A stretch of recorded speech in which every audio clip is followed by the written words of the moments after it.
सध्या संपूर्ण देशात लक्षद्वीप हा एकच विषय जास्त चर्चेचा ठरतोय. त्यामुळे सोशल मीडियासह आंतरराष्ट्रीय स्तरावर देखील परिणाम होत असल्याचं पाहायला मिळतंय. पंतप्रधान नरेंद्र मोदी यांनी लक्षद्वीपचे फोटो शेअर केले आणि त्याला बरीच पसंती देखील मिळाली. खरं तर भारताच्या किनारपट्टी लगत असलेल्या आणि अवघ्या काही तासांवर असलेला लक्षद्वीप हा भारताचा एक अविभाज्य भाग आहे. त्यातच आता मालदीव सोडून लोकांनी लक्षद्वीपला जाण्याचं प्लॅनिंग सुरू केलंय. लक्षद्वीप हा भारतातील 8 केंद्रशासित प्रदेशांपैकी सर्वात लहान केंद्रशासित प्रदेश आहे. याचे क्षेत्रफळ फक्त 32 चौरस किलोमीटर आहे. भारताच्या दक्षिण पश्चिम किनारपट्टीवरून लक्षद्वीप हा 200 ते 440 किलोमीटर दूर आहे. लक्षद्वीप हा एकूण 36 लहान लहान बेटांचा समूह आहे. पण इथे लोक फक्त 10 बेटांवर राहतात. येथील 96% लोकसंख्या ही मुस्लिम समाजाची आहे. मल्याळी ही येथील प्रमुख भाषा आहे. लक्षद्वीपची एकूण लोकसंख्या 64,429 आहे. येथील साक्षरता दर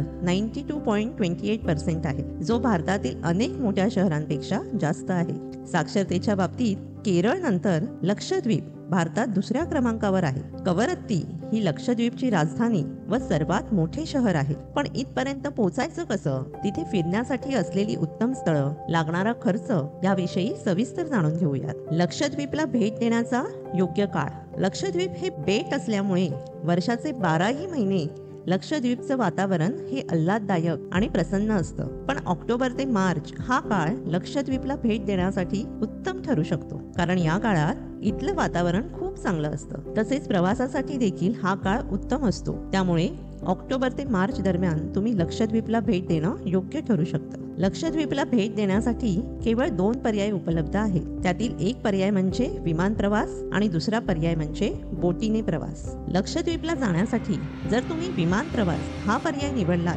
तर त्यासाठी तुम्हाला लक्षद्वीपच्या अगात्ती या विमानतळावर उतरावे लागेल. मुंबई ते अगात्ती असा देखील तुम्ही प्रवास करू शकता. हा प्रवास साधारणपणे 10 ते 11 तासांचा आहे. पण तुम्ही मुंबई ते कोची आणि कोची ते लक्षद्वीप असा देखील प्रवास करू शकता. यासाठी मुंबई ते कोची हा प्रवास साधारणपणे 2 ते 2.25 तासांचा आहे आणि कोची ते लक्षद्वीप हा प्रवास साधारणपणे 1 ते 1.5 तासांचा आहे. त्यामुळे एकूण 5 ते 6 तासांचा हा प्रवास होऊ शकतो. येथील अगात्ती विमानतळ हे एकमेव विमानतळ आहे. या विमानतळावरून तुम्ही लक्षद्वीप मधील मिनिकॉय, काल्पेनी आणि इतर बेटांवरील प्रवास करू शकता. तसेच तुम्ही अगात्ती ते कवरत्ती बेटांपर्यंत हेलिकॉप्टरने प्रवास करण्याचा देखील अनुभव घेऊ शकता. जर तुम्ही दुसरा पर्याय म्हणजे बोटीने प्रवास करण्याचा पर्याय निवडलात तर त्यासाठी तुम्हाला कोचीपर्यंत प्रवास करावा लागेल. कोचीपासून लक्षद्वीप पर्यंत तुम्ही जहाजाने प्रवास करू शकता. यामध्ये तुम्हाला क्रूजचा देखील पर्याय आहे. या प्रवासासाठी तुम्हाला जवळपास 14 ते 20 तास लागू शकतात.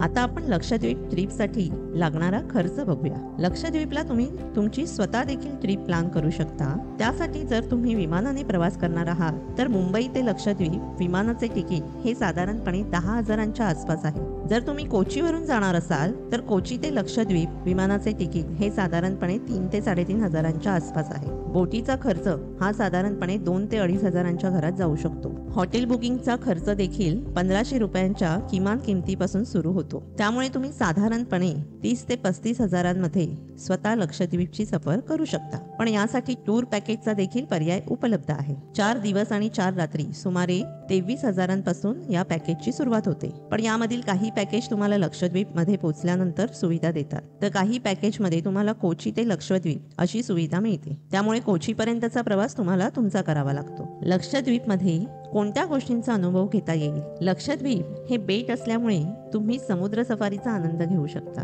लक्षद्वीप मधील सुंदर समुद्र किनारे, त्यांचं निसर्ग सौंदर्य अनुभवता येईल. स्नॉर्कलिंग, स्कूबा डायव्हिंग यांसारख्या साहसी खेळांचा अनुभव देखील तुम्हाला घेता येऊ शकतो. Kayaking, canoeing, jet skiing, kite surfing आणि पॅरासेलिंगचा आनंद देखील लुटू शकता. इथे तुम्ही बोटीने इतर बेटांना भेट देऊ शकता. लक्षद्वीपमध्ये तुम्ही डॉल्फिन पाहण्याचा आनंद देखील घेऊ शकता. त्यासाठी अगात्ती आणि बंगाराम या बेटांचा पर्याय आहे. लक्षद्वीपची खाद्य संस्कृती. केरळच्या जवळ असल्याने लक्षद्वीपच्या पदार्थांमध्ये इथल्या पदार्थांची चव असते. तसेच इथल्या घरांमध्ये मलबार खाद्यपदार्थ शिजवले जातात. प्रत्येक पदार्थामध्ये खोबरेल तेल आणि कढीपत्त्याला विशेष स्थान आहे. केरळप्रमाणे भात हे इथलं मुख्य अन्न आहे. तसेच वेगवेगळ्या चवीच्या सी फूडचा देखील आनंद इथे तुम्ही घेऊ शकता.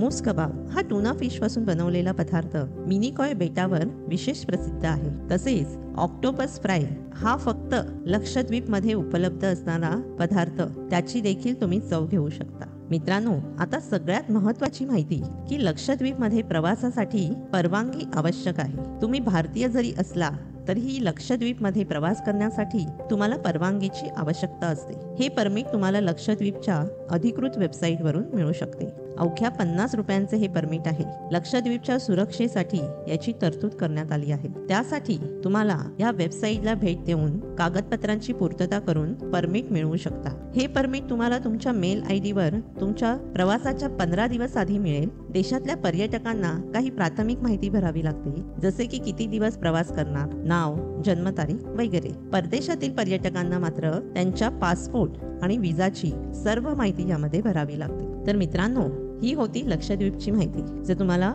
आवडली असेल तर व्हिडिओला नक्की लाईक आणि शेअर करा आणि चॅनलला सबस्क्राईब करायला विसरू नका. धन्यवाद.